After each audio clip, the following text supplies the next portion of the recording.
It was a chilly October night in the small town of Maplewood. The playground, once bustling with kids during the day, now lay silent under the pale glow of the full moon.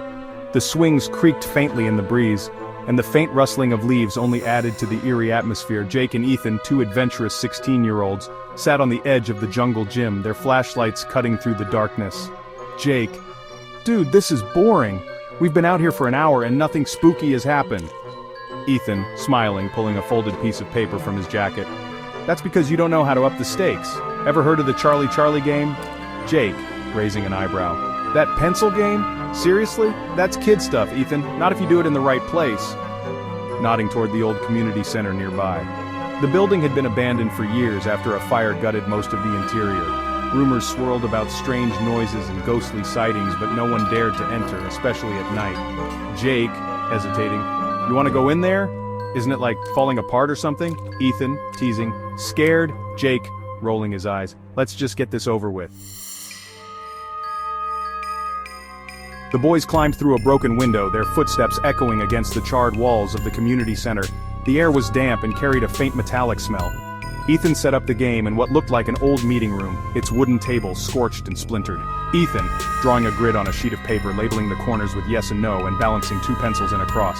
"All right, Jake, let's see if Charlie wants to join us." Jake, shivering as a draft swept through the room: "Make it quick."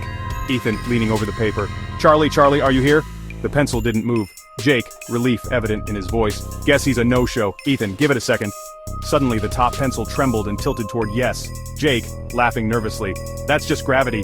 Ethan, grinning: "Or maybe it's Charlie. Your turn. Ask him something." Jake, sighing, leaning forward: "Fine. Charlie, who are you?" The pencil began spinning slowly, stopping between yes and no. The room grew colder and the faint sound of whispers seemed to come from the shadows. Jake, whispering, flashlight shaking in his hand: "You hear that?" Ethan, voice wavering: "Probably the wind." Jake, curiosity getting the better of him: Charlie, are you angry?" The pencil shot to yes with such force that it snapped in half. The room groaned as though the very walls were alive. Jake, standing up: "Okay, this is getting weird." Ethan, voice steady despite the growing tension: "One more question. Charlie, do you want us to leave?" The pencil didn't move. Instead, a loud crash echoed from the hallway. Both boys spun around, their flashlights revealing nothing but swirling dust. Jake, grabbing Ethan's arm: "Let's just end this. Say goodbye and let's get out of here." Ethan, hesitating: "It's just a game, Jake. Don't be such a..." A deep, guttural laugh interrupted him. It echoed through the room, sending chills down their spines. Jake, stammering: "Did you hear that?" Ethan, nodding, bravado gone: "Yeah, and I think we should go." Before they could move, the door slammed shut, trapping them inside. The shadows seemed to shift, forming twisted shapes that crawled along the walls. Jake, shouting: "Say goodbye!" Ethan, fumbling with the paper: Charlie, can we stop?" The laughter grew louder, and the shadows closed in. One of them took on a humanoid form, a childlike figure with hollow eyes and a crooked smile. Shadow figure, whispering, voice like nails on a chalkboard: "Too late." Jake bolted for the door, yanking it open despite Ethan's protests. "Jake, I'm not sticking around for this." As soon as Jake stepped into the hallway, his flashlight flickered and died.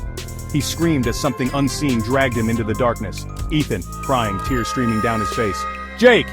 The shadowy figure turned to Ethan, its grin widening. "Shadow figure, your turn."